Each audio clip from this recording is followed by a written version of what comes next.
श्री शिवाय नमस्तुभ्य मित्रों, जय महाकाल, हर हर महादेव। तो मित्रों, कैसे हैं आप सब? आशा करते हैं आप सब लोग बहुत अच्छे होंगे। मित्रों, आप सबको पता है कि चंद्र ग्रहण 7 सितंबर को था और चंद्र ग्रहण समाप्ति हो चुका है। लेकिन अब बहुत सारे लोगों को यह नहीं पता है कि चंद्र ग्रहण के बाद हम क्या करें या क्या न करें, क्योंकि ग्रहण के बाद भी कुछ चीज़ें करना वर्जित होता है। रात्रि में ग्रहण पड़ा था, अगर दिन में पड़ता तो बात अलग थी। रात्रि में ग्रहण पड़ने के कारण कुछ कार्य हमें नहीं करने होते। पहले तो हम बात कर लेते हैं कि आखिर हम ग्रहण के पड़ने के बाद क्या कर सकते हैं, क्योंकि रात्रि में 1:12 काफ़ी समय था। उस मध्य रात्रि में आप लोग कुछ कार्यों को कर सकते थे, कुछ नहीं कर सकते थे। जैसे कि मान लीजिए, सबसे ही महत्वपूर्ण कार्य होता है ग्रहण के दौरान दान करना। लेकिन दान करना तो बहुत अच्छा होता है, लेकिन अब रात्रि में ग्रहण समाप्त हुआ तो ऐसे में आप दान करने कहाँ जाएंगे? कहाँ आप पंडित जी को ढूंढेंगे, है ना? कहाँ ब्राह्मण देवता को आप ढूंढेंगे? तो आपको क्या करना है, जो चीज़ें आपने दान के लिए निकाल के रखी थी या फिर सोच के रखी थी, आपने अपने मन में निश्चय तो पहले ही कर लिया होगा कि हम इस चीज़ का दान करेंगे और इसका नहीं करेंगे।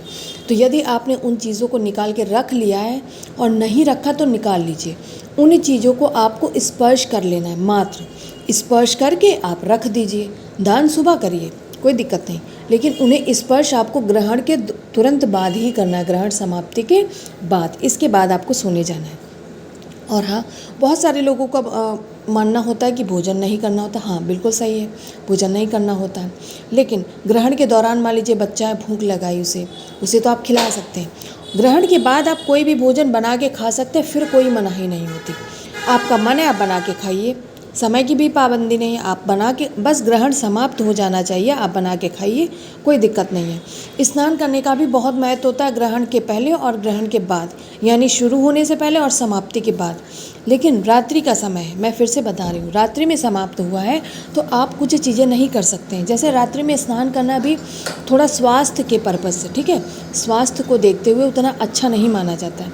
लेकिन आप लोग नॉर्मली स्नान कर लीजिए, आपका मन है, आप स्नान करना चाहते कर लीजिए, मनाही नहीं है। बस आप क्या करिएगा, यदि नहीं जो कर सकता तो थोड़ा सा गंगा जल अपने ऊपर छिटक ले, वो भी आपके स्नान के बराबर है, क्योंकि गंगा जल तो खुद ही इतना पवित्र होता है।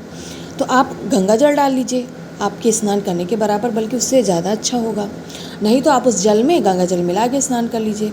स्वास्थ्य को देखते हुए रात्रि में स्नान करने के लिए मना किया जाता है, अन्यथा स्नान करना वर्जित नहीं है, बल्कि ग्रहण के बाद तो स्नान करना और अच्छा होता है। अब बात करते कि क्या ना करें। वैसे तो सब कुछ कर सकते हैं, बस केवल स्नान करते समय आपको ध्यान रखना है, जो हमारे घर की महिलाएं हैं वो बाल ना धुलें, ठीक है, बाल नहीं धुलना है। ऐसा क्यों? आप सर से बाल धुल के नहाएंगे, रात्रि का समय है, बाल आपके गीले रहेंगे तो क्या होगा, आप बीमार पड़ जाएंगे। तो ये भी आपके स्वास्थ्य को देखते हुए मना किया गया। तो मात्र इस कारण से बाल धुलना मना है, अन्यथा और कुछ मना नहीं है। अब मान लीजिए कोई रात्रि में जो नदी, तालाब, बावड़ी होती वहाँ पे स्नान है, उसके घर के पास है, वो जा सकता है, तब तो आप डुबकी लगाएंगे, तब तो बाल आपके भीगेंगे ही, कोई दिक्कत नहीं।